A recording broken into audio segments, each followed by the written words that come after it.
7h, 9h, Europe 1 matin. Et voici votre zapping politique européen. Bonjour Dimitri Vernet. Bonjour à tous. Je veux donc lever mon verre en votre honneur, en celui du peuple chinois, et surtout pour un nouveau cycle de 60 ans d'amitié qui s'ouvre entre nos deux pays. Le président chinois Xi Jinping est actuellement en visite d'État en France. À cette occasion, TF1 a invité hier Jean-Pierre Raffarin, le représentant du gouvernement français pour la Chine, l'ancien ministre qui exagère un chouïa quand il donne une information.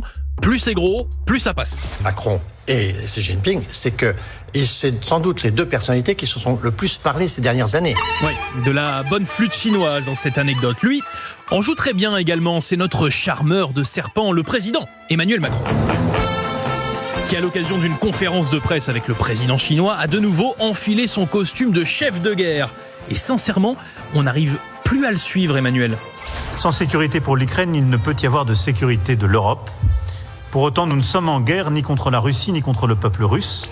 Sûrement l'ambiguïté stratégique du « en même temps », ça encore. J'ai glissé, chef. Sur Radio J, le député Carl Olive, député Renaissance, Carl Olive, lui, a poussé un petit coup de gueule. Plus on va, entre guillemets, être comme Philippe Noiret dans Le Vieux Fusil, c'est-à-dire vouloir aller au bazooka contre le Rassemblement National, plus ça va le faire monter. Arrêtons, et je le dis aussi aux collègues, arrêtons de taper systématiquement sur l'adversaire. Et les collègues feraient bien de suivre son conseil, parce que parfois, ça dérape un peu, comme avec le sénateur Xavier Iacovelli sur BFM TV. J'estime effectivement que le Rassemblement National et le Front National, ce sont des partis de préférence nationale et donc racistes. À faire l'amalgame entre préférence nationale et racisme, fallait oser, hein.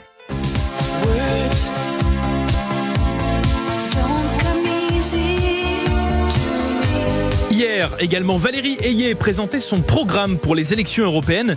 Et chose vraiment très troublante, sa porte-parole, Marie-Pierre Védrenne, lui ressemble comme deux gouttes d'eau.